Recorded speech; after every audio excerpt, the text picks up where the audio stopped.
to UUCCN, Unitarian Universalist Congregation of Central Nassau. I love coming here and being welcomed by Michael Santavia's 1001 variations of Bob Marley's One World. What variation was that, Michael? I had no idea, but I enjoyed it thoroughly. It was European waltz. European waltz. Very nice. Maybe next time we can waltz too. Yeah, I would love it. Right ahead. It is good to see all of you here today. Yesterday we had sun, and it might come back this week. My name is John Rolicki. I serve on the Finance Committee here at UUCCN. Today's service is led by our minister, Reverend Petra Toms, and she's joined by Michael Sanzavia, our music director, and Ashley Davis is teaching the children. She's a religious education teacher. If you're new here, please know that this is a welcoming congregation, a special community that supports one another on our spiritual journey. We are people worshiping together from many paths, who are brave, curious, and compassionate thinkers and doers. We are here to help one another do the difficult work of seeking meaning, acting for justice, living with integrity, and walking with one another in peace and love. We hope that this hour set apart from daily concerns will renew our spirits, strengthen our love for one another, and embolden us to bring reconciliation wherever we find division. It is good to be together.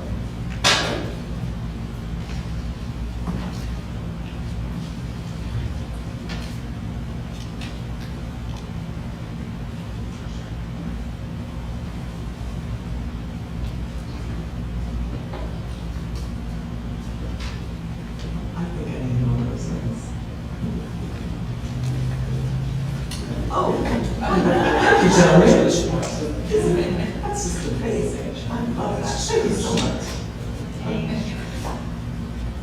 Look to this day, for it is life, the very life of life. In its brief course lie all the verities and realities of your existence, the bliss of growth, the glory of action, the splendor of beauty. For yesterday is but a dream, and tomorrow is only a vision. Today, well lived, makes every yesterday a dream of happiness, and every tomorrow a vision of hope. Look well, therefore, to this day. And now please join me in reading our chalice lighting printed in the order of service. The light of our flaming chalice demonstrates our resilience against the forces of darkness. We are paying attention to those who wield their power to corruption versus those who bravely strive for justice. We will stand up for the truth to bring hope and healing to our hurting world.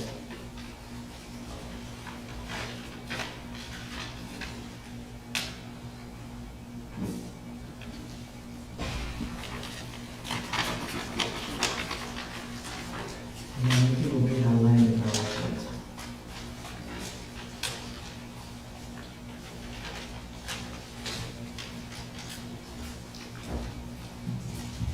Good morning, I'm Nikki Kranz, I'm a longtime member of this congregation.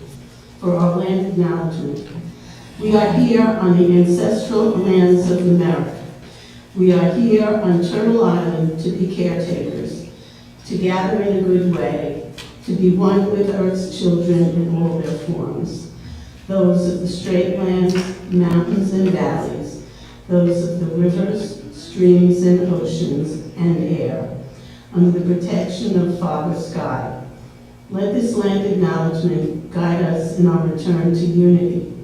Let us remember that we are relatives to all beings, those who walk on four legs, those who fly close to Creator, those who swim in the ponds and in the seas and call upon Mother Earth.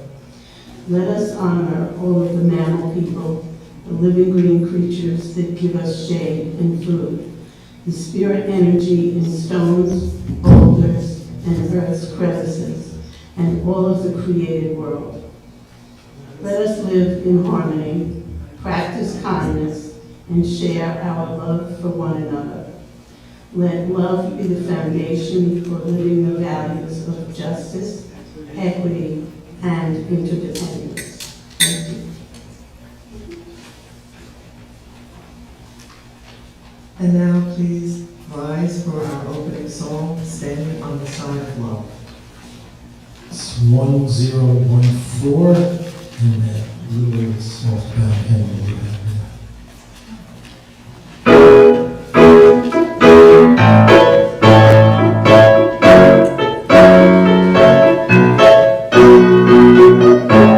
The promise of the Spirit,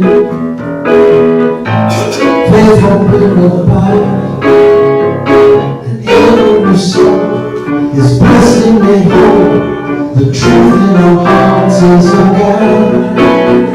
We are standing on the side of love. Hands joined together, hearts in one. We're bold by faith, we shouldn't be playing. We are standing on the side of love.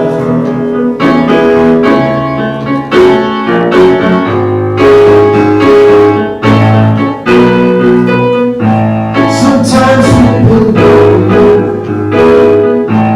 but love time we're bound, haunted by fear, willing to hear the one who will be found. I'm standing on the side of love, hands joined together, hearts beating one, and bold in my faith, we dare proclaim. We are standing on the side of love.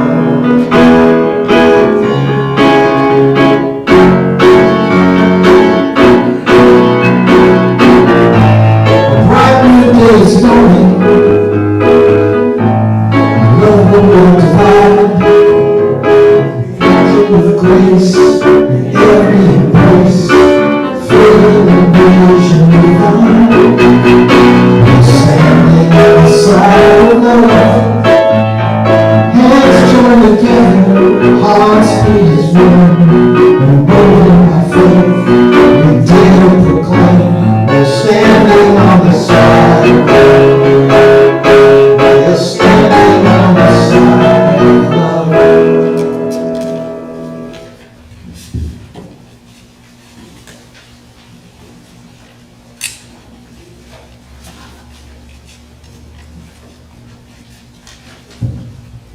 We have some announcements. Please join us following the service for Sweet Tooth. Sweet Tooth is what we call the conversation, fellowship, and sharing of food that follows Sunday service. If you would like to help with a future Sweet Tooth, there's a sign-up sheet in the kitchen. She's not here today, but you can always talk to Anita Cotton about Sweet Tooth. Reverend Pacher has office hours this Tuesday, March 3rd at 2 p.m. Her office is right over there in the hallway. All are welcome. Please come and join the conversation this Tuesday at 2 p.m.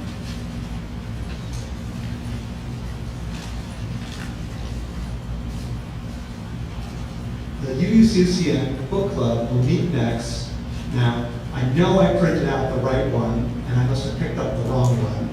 The last Thursday of the month, I think it's March 26th, at 8 p.m. on Zoom. And the book is 1929 by Andrew Ross Sorkin, who is a financial writer. I think he writes for the New York Times, and it's all about the stock market crash in 1929 and how it devastated the nation. Please check the weekly update email for the Zoom link. And again, that's the last Thursday of March. Looking forward to April, there's real spring that's happening, I promise you. Please mark your calendars for Sunday, April 19th. Be here, be square. That's right, because Michael Sanzanita will headline a concert benefiting Doctors Without Borders. And get this, it's not just a great concert for a great cause. You're also going to get a great dinner. I don't know if you've been here for one of our benefit concerts. officers, but it's really an experience. You get a full meal. All the money is going to support this organization that you know, Doctors Without Borders. They are all in the war-torn places. They are in the places that don't have medical services around the world. And of course, these days, they're needed more than ever. Can I chime in? Go right ahead. Yeah, I want to reiterate what John says. Every penny, okay? Any expense or anything gets covered by the people who are doing it, right? The food gets paid for, renting the drums gets paid for. The crew is either volunteers, and if you know some young, strong people who might want to do some good that day, have them contact me. And if I don't get enough, we pay for the crew, so every penny goes to DWB. Also, John made the mistake of saying on the headline, what I'm doing is I am playing with 3 other musicians who are much better than me, who do me the favor and honor of playing with them. And these people have worked with everybody from Chuck Berry to Dolly Parton to just really everyone. All right, so come here, see, have a great time. Here's the best part. The music's great, the food is great, the purpose is great. The best part is you are in a room full of people who came out to do something good, and you're having a great time with them. And I'll add that Anita is organizing the dinner. If there's anything you can contribute to that, I'm sure she would really appreciate your help. So please speak with Anita about it. Terrence?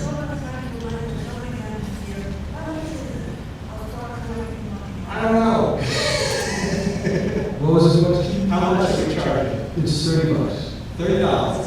Yeah. 4 p.m., April 19th. Sunday, April 19th, 4 p.m.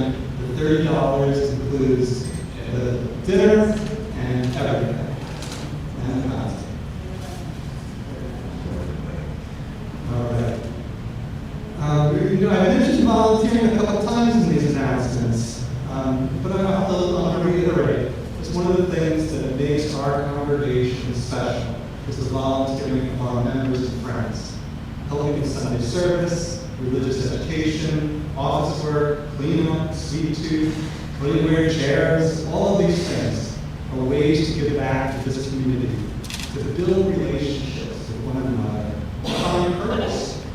If you would like to help, please speak with a board member. I encourage you to do that. That's it for announcements.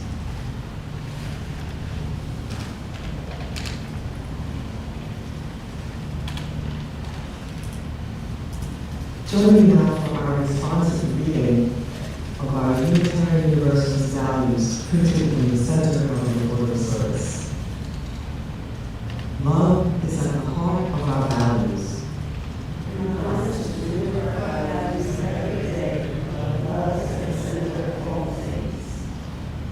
Equity is the value of our inclusive community.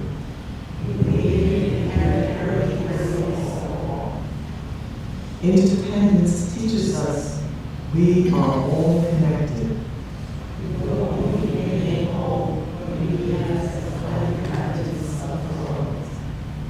Justice is essential for peace and building a beloved community.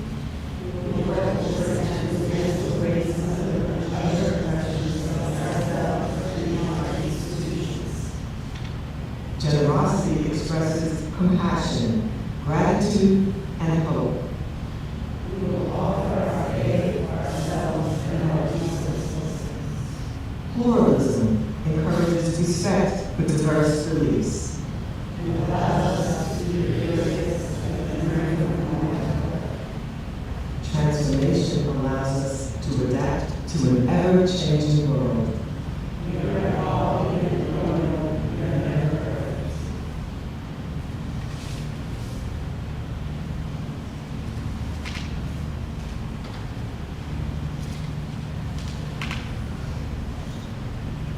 It's time for our offering and thanksgiving. Thank you for your support of UUCCN, your pledges, donations, and volunteers. volunteering to sustain our organization, our congregation, as we are 100% dependent upon our members, friends, and guests. Please give today when the ushers pass the collection plate in a minute, or you can use a credit card on our website, UUCCN.org. One of our traditions is to share our Sunday collection plate from another organization whose work aligns with our values and principles. For the month of March, we support the Detention Watch Network. The Detention Watch Network is a national membership organization that brings together advocates from diverse backgrounds to unify strategy, build partnerships, and strengthen the movement to end immigration detention. Please give generously to our historical mission. If you're giving by check, please write Share the Plate March in the envelope.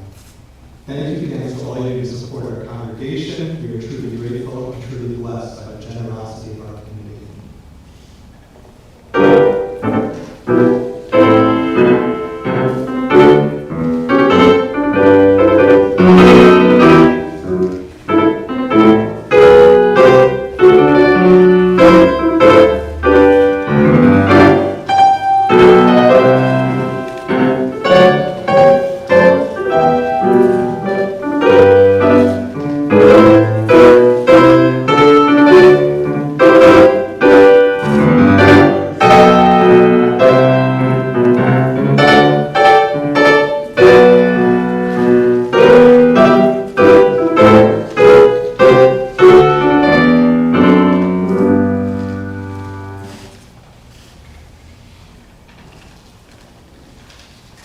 And now I'll share with you a reading from Native American Hours, specifically for today.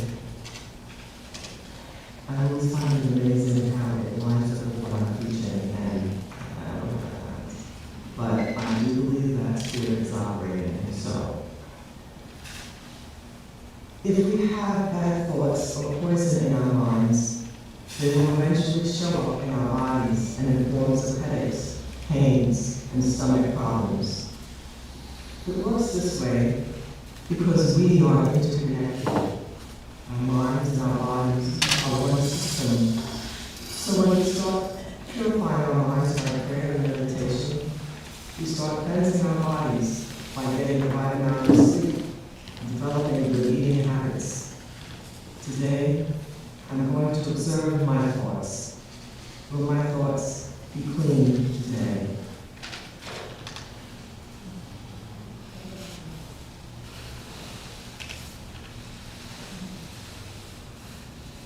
And now, we're going to share our joys and our concerns. I'll begin by saying, of course, we are concerned with the shock and awe of war and the loss of life. And what's this? It's never necessary. But there are other agendas afoot. And it's important for us to be aware, to pay attention to what is happening in the world, and to recognize grand manipulations that take place.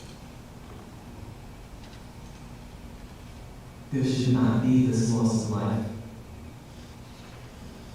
These were children with the possibility of great tomorrows. And our prayers go for them, and also our efforts to make the insanity stop. But I first needed to say that and put that out there. War is more than a weapon that injures us bodily. It affects our spirit. And so for us to keep pushing and keep reaching the spirit, because there are greater forces in order to be able to address this. But I do open it up to you now to share joys and to share concerns. I got a microphone.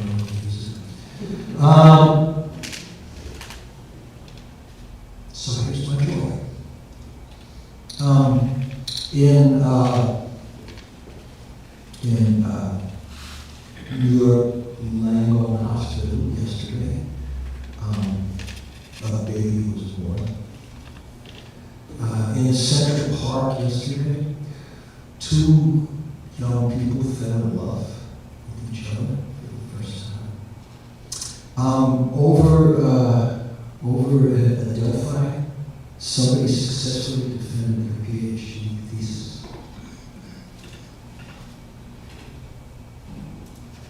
And all this stuff happened while this war was going on. And all this stuff keeps on happening.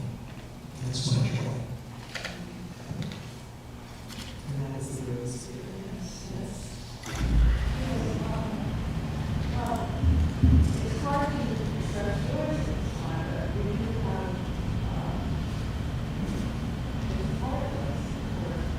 I enjoy that my cousin, my grandson,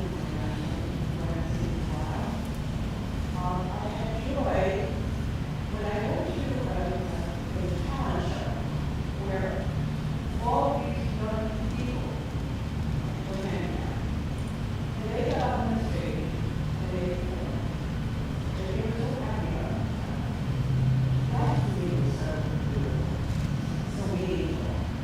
So there's so many things that you look at today and say, this, you know, this is America, this is so beautiful. You really are living in a very country in the world. You want to think all these things that happen, but I know that they're going to happen. And I have to look at it, especially with special needs.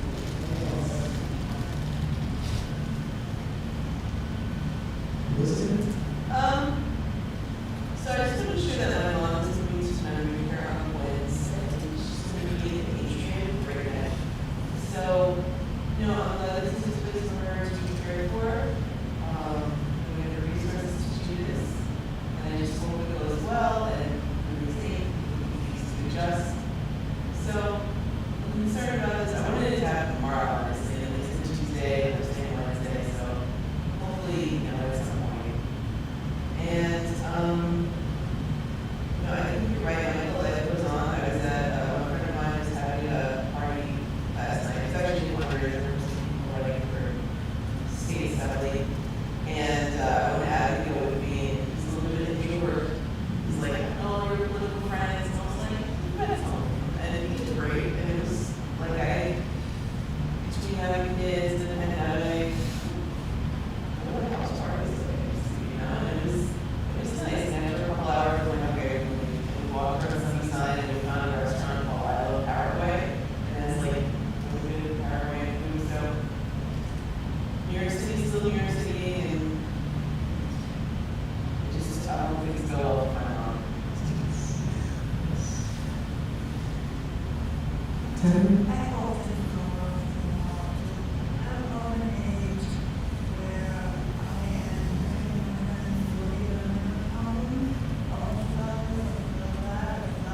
rejuvenating, and I have a friend who is living in his mind. I am all of them is fine. And as I look on the videos, I kind of think about that. And it's so peaceful on me today. I used to think of the local at that, yeah, and, but it doesn't seem to be happening to me, that it's going to bring me into It might be hard to hear, Terry. So So, she's saying that memory care. yes. And it was nice for us to be to say.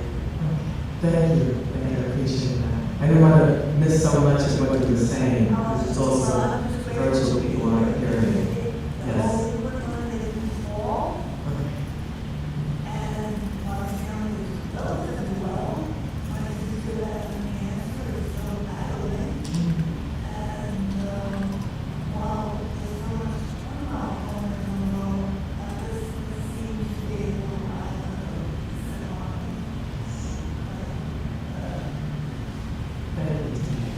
And I want to lift up Martha Banks. You know, we missed her being here, and she's been doing her thing with her dad and her mom. state actually, and so just back and forth. And so we hold Martha in our hearts and our prayers, as well as Sikri, who's in hospital at present, and Stephen Terrell. You know, we're just going to continue to hold them all in prayer.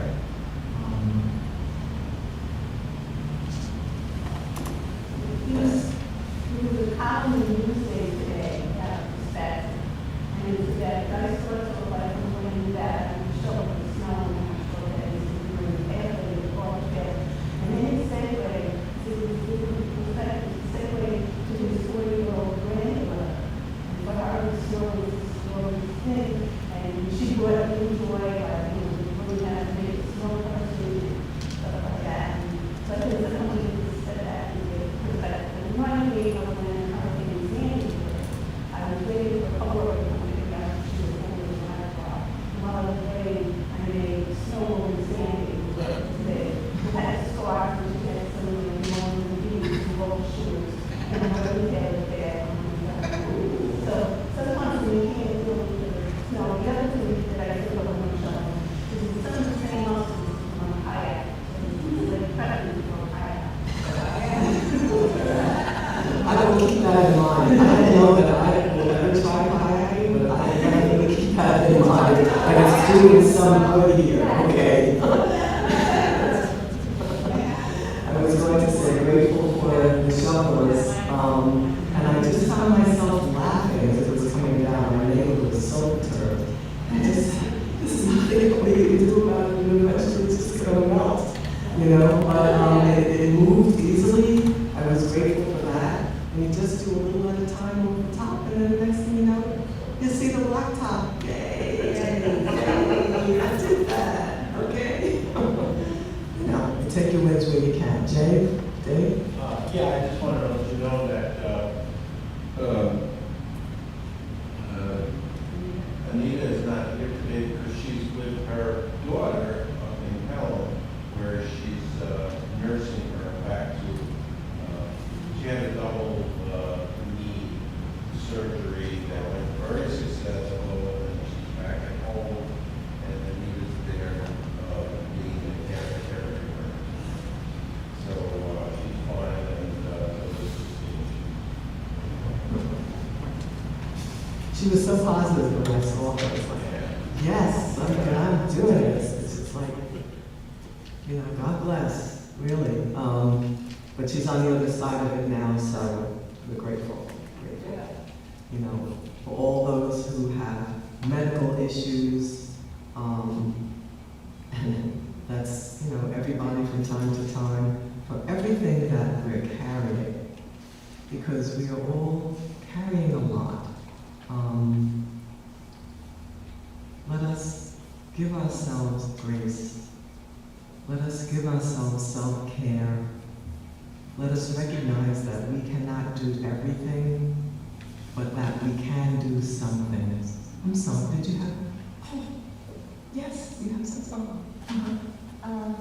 Yes. Pardon? I want to express our gratitude in being here and this beautiful congregation, and thank you for social action, which we need more than ever before, because our democracy is fragile and it is at risk, as I've never seen in my lifetime or ever thought I would, where it is, and I think we need to be awake and aware to that, because we have so much to lose, and it's okay to be scared, because the other side of that fear is hope and strength, and my concerns for everybody. I want to give support to everybody here and acknowledge you, and to lift my fingers crossed to the heavens, because he's a beauty, and love to fill us because we love him, and we support him in issue. And thank you to Dave and Anita for being columns, what do you call them?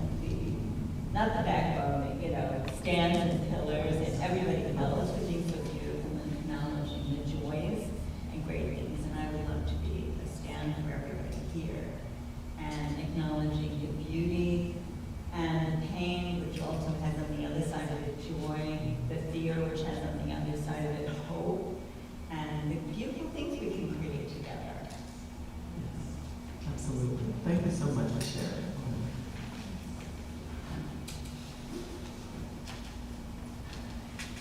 And for everything that we're carrying these things together, and that is a blessing. And now our peace candle lighting.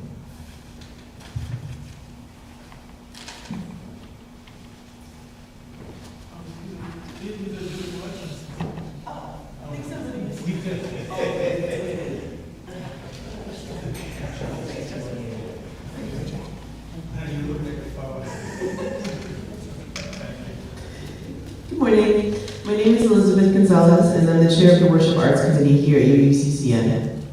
It's our tradition every week to light a candle with the intention of world peace. As a nation, we have often prayed for peace while continuing to wage wars.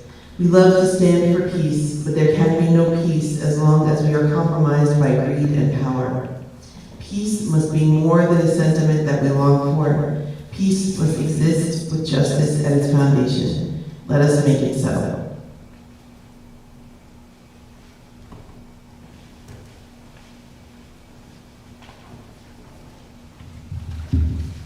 And now please stand as you are willing and able for number 1051, We Are.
Time, we are daughters of dust and sons of great visions and brothers of love.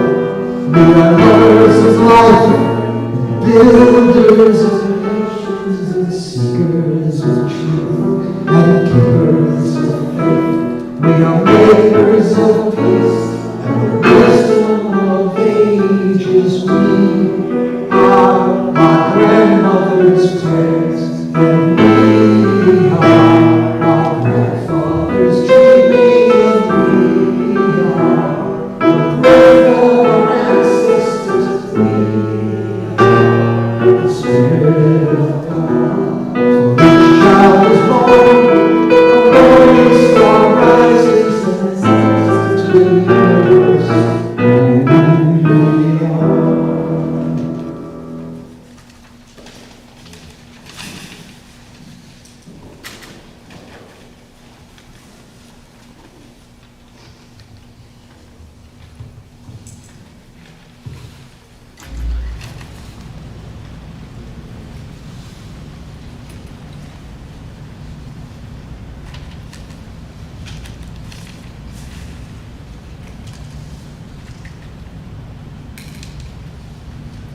As I considered this topic, I wanted to hold on to the theme of this month.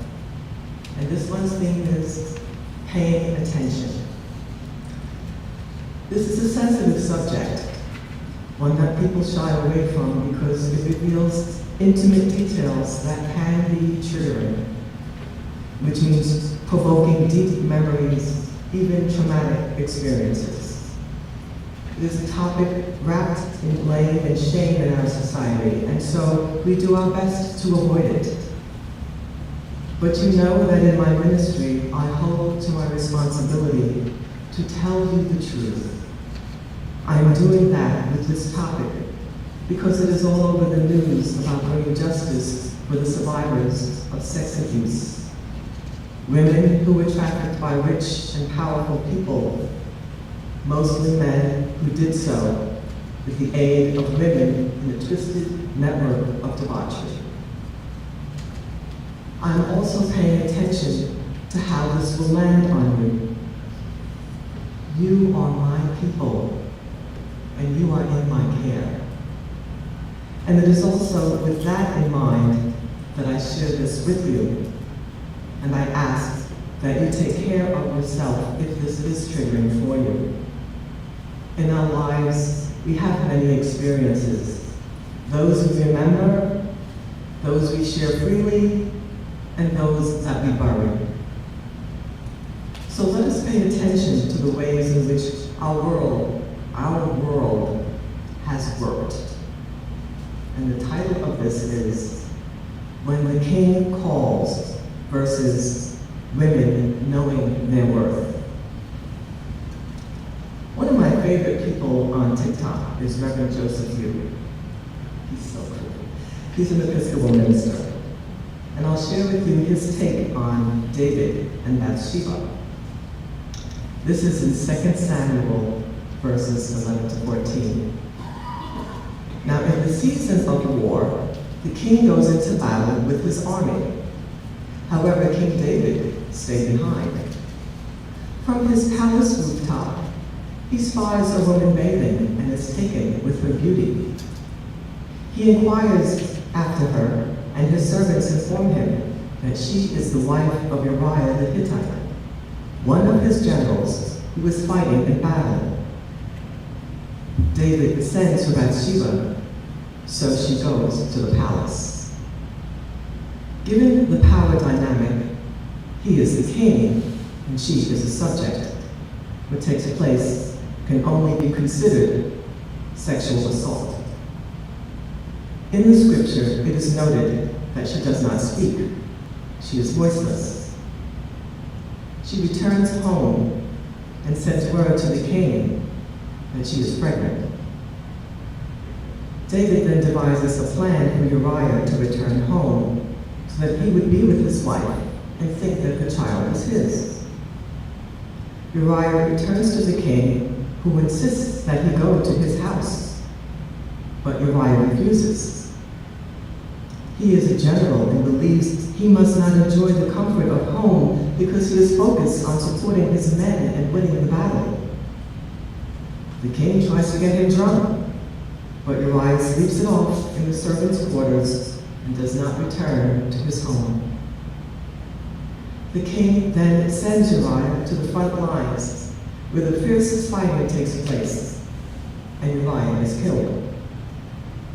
Bathsheba is told, and she goes into mourning. After the period of mourning is over, David summons her to the palace, and he marries her. You may have heard this story before. The emphasis is usually on how beautiful Bathsheba was and how the king was taken with her beauty. Let's pay attention to the way that sounds. It sounds as if the king could not help himself. He was under her spell, and she is responsible for his wrongdoing. And that's really quite common to blame the female victim. Oh, she was too provocative, etc.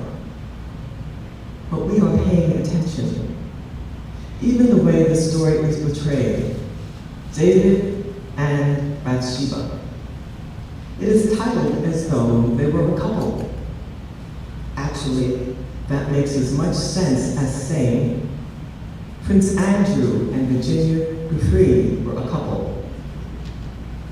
You would have heard in the news about Andrew Mountbatten and his involvement with Virginia when she was underage and trafficked to him at Jeffrey Epstein's New York property. Ghislaine Maxwell was in the photo and Jeffrey had taken the picture. We are paying attention to the fact that there is a large network of very rich and very powerful people who use and abuse children. We are only at the beginning of exposing this network, but already the cracks are starting to appear. How did this even happen? As a historian, I look to our own Constitution. Women are not mentioned as those who are to receive rights and privileges. And it is more than just neglect on the part of our founders. It was by design.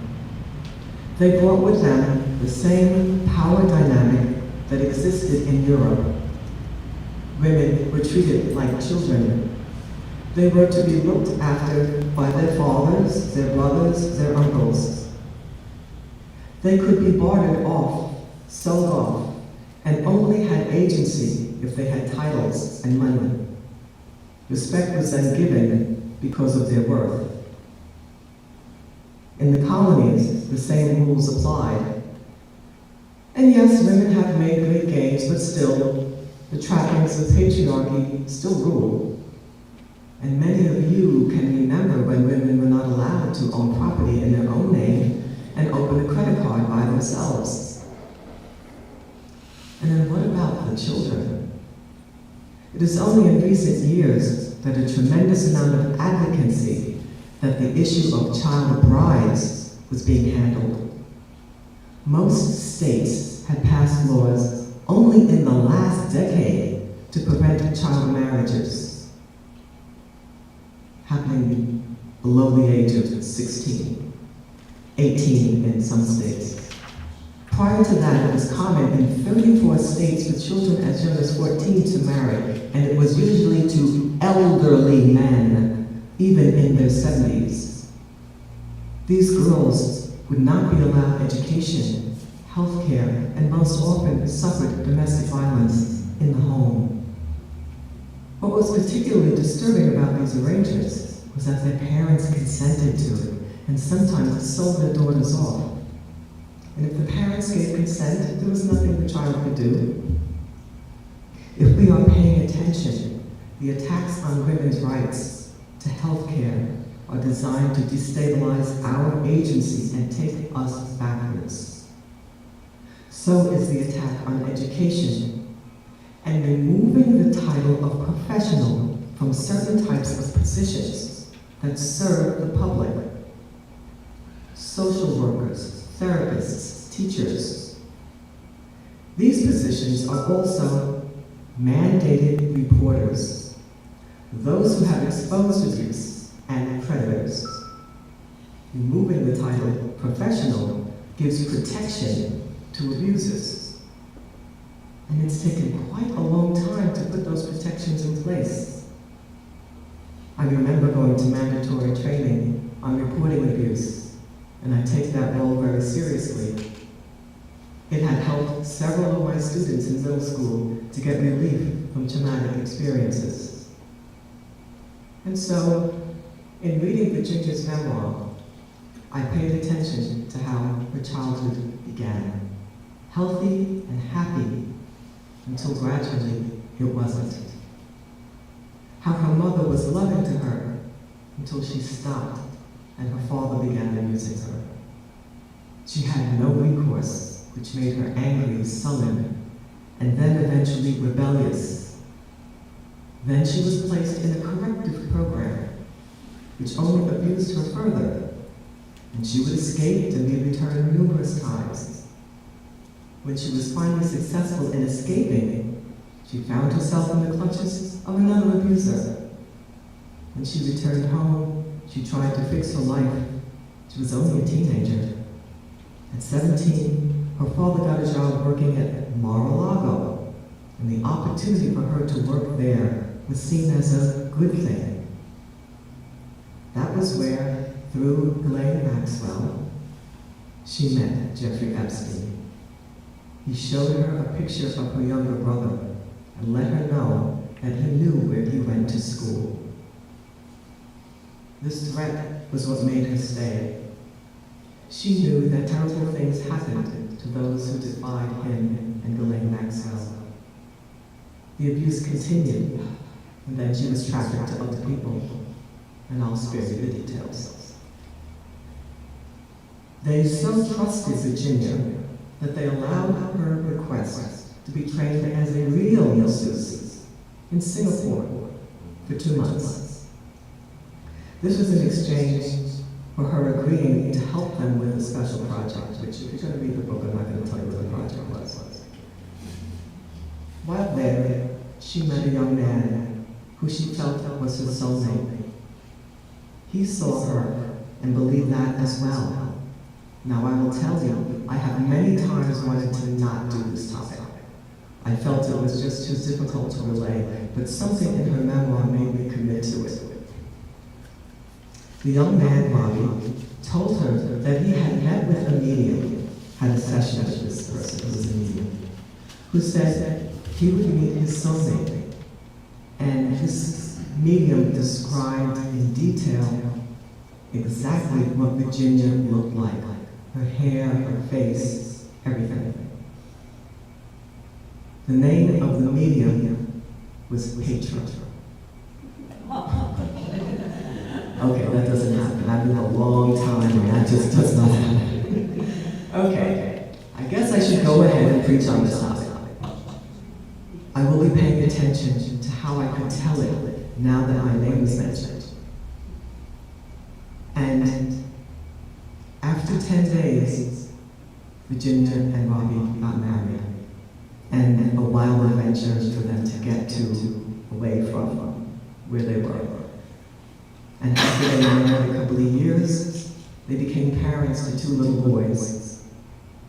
And Virginia got to meet Petra, who told her that she would have a baby girl. That was what made Virginia decide to make her story known, so that other girls and women would not experience what happened to her. Okay.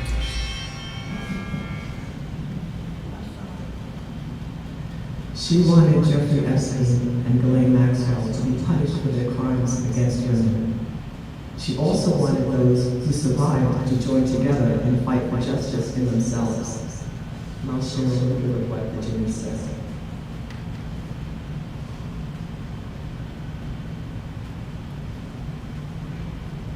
I had come so far. Just 13 years before, I'd flown to a foreign country with little idea of how I would break free from Epstein and Maxwell.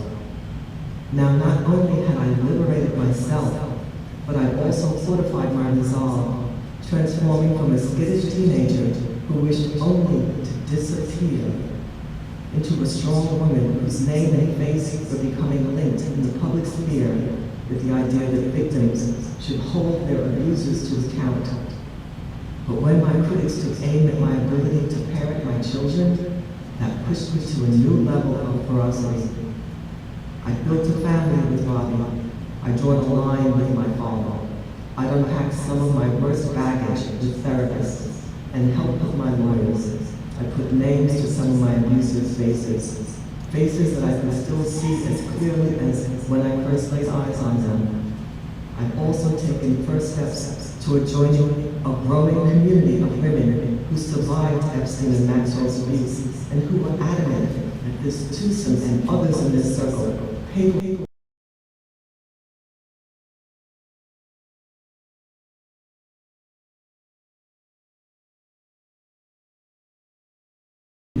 more and more. I was feeling strong. It's time to fight. And for the first time in my life, I felt ready. People needed to know what powerful men did in ruining the lives of women. What happened to her should not be forgotten and should not happen to anyone else. She was adamant. Virginia suffered from post-traumatic stress disorder, and the cases took a toll on her. And I'll share with you.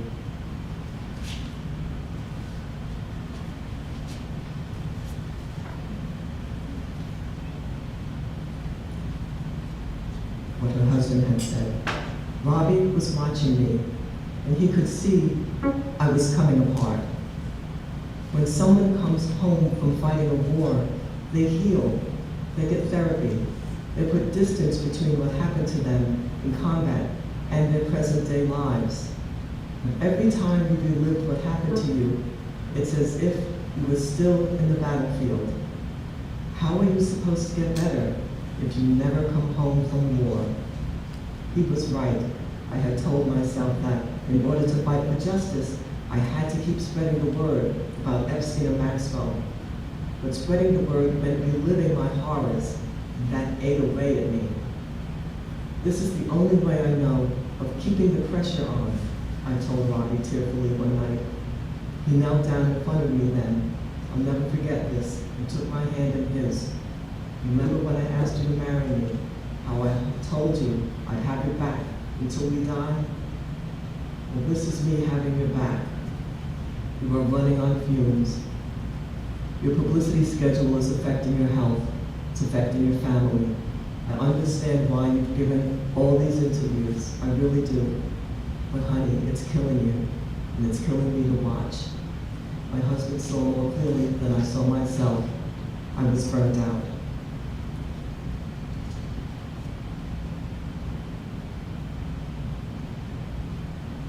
She tried numerous times to commit suicide, and then it happened. In her life, she knew her worth, and even as a child, she fought to protect herself from those who would abuse her. I'm grateful to her for her memoir, for her courage to expose the toxic world of sex traffickers. The other night during the State of the Union speech, some of the survivors were there in the gallery, but no mention was made of their presence. We are still waiting for the release of all of the files. Those who traveled in Epstein's circle are losing their positions. We are seeing accountability in other countries and wondering when it will happen here. Kings, princes, powerful men, and women who enable them must be brought to justice. I didn't tell you the whole story about David and his misdeeds. Now, one of his advisors, Joab, came to him after Uriah was killed and he had married Bathsheba. Joab told this case to the king. There was an extraordinarily rich man who had everything and needed nothing. Then there was this poor man who had just a little ewe, and that meant everything to him. It was his only possession. The rich man wanted the ewe and took it for himself. What do you think should happen? David said that the rich man, he should be killed. Joab said, you are that rich man. You are him. Here's how easy it is to make Italian. David realized what he had done, taking Bathsheba for himself, and he repented to God. This was an acknowledgement of wrongdoing. We want that, and we want justice. We are paying attention to what rich and powerful people are doing, and we stand against them. We need to keep children safe. We need to pay attention. Let's listen to people tell their story, and I will listen to yours. May you be safe within yourself. May you be blessed in your life. Ashe, Aho, and blessed be.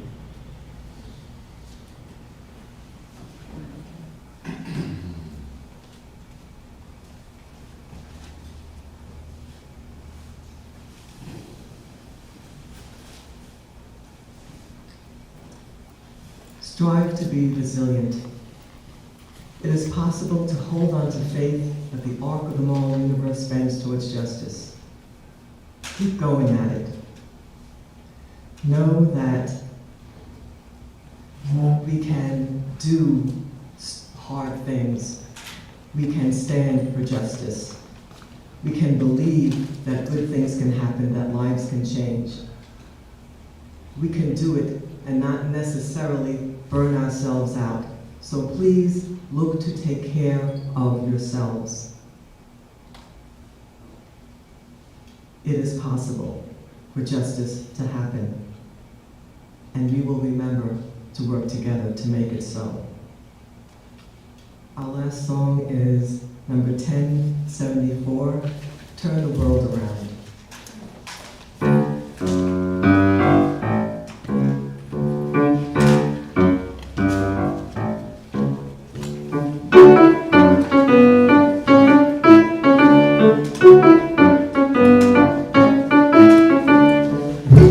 from the fire, living in the fire. Go back to the fire, turn the world around. We come from the water, leaving in the water. Go back to the water, turn the world around. We come from the mountain, living in the mountain. Go back to the mountain, turn the world around.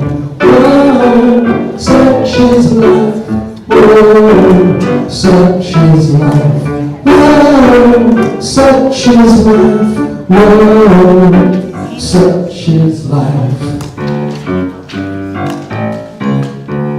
Do you know who I am? Do I know who you are?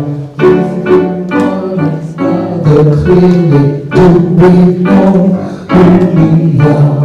Whoa, such is life. Whoa, such is life. Whoa, such is life. Whoa, so is life. Water makes a river, river wash the mountain. Fire makes the sunlight, turn the world around. Heart is of the river, body is the mountain. Spirit is the sunlight, turn the world around. We are of the spirit, truly of the spirit. Only can the spirit turn the world around. Whoa, so is life. Whoa, so is life. Whoa, so is life. Whoa, so is life.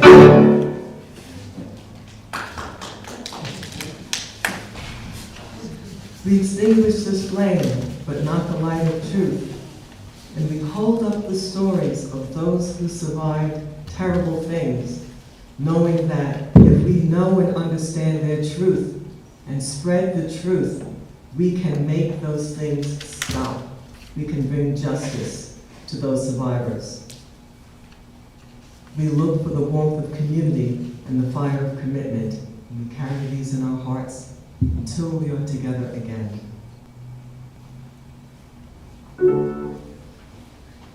I almost feel I have to apologize for singing the same 3 lines every week for a long time now, but I got to for the time being. And then the day will come when I won't have to.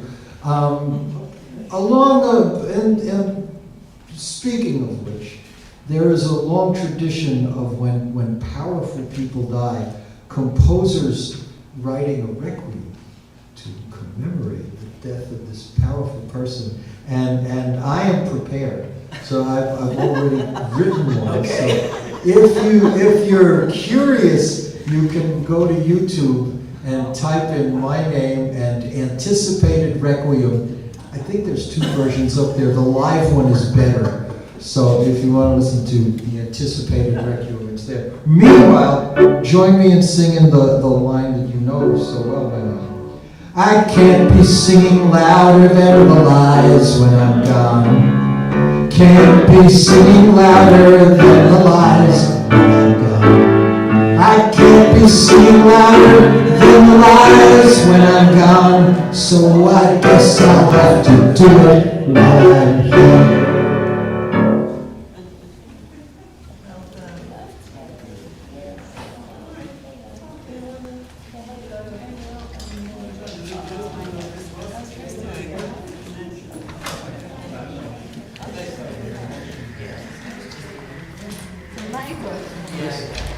You were playing at the beginning. I thought it was quiet in there. You know, that's funny because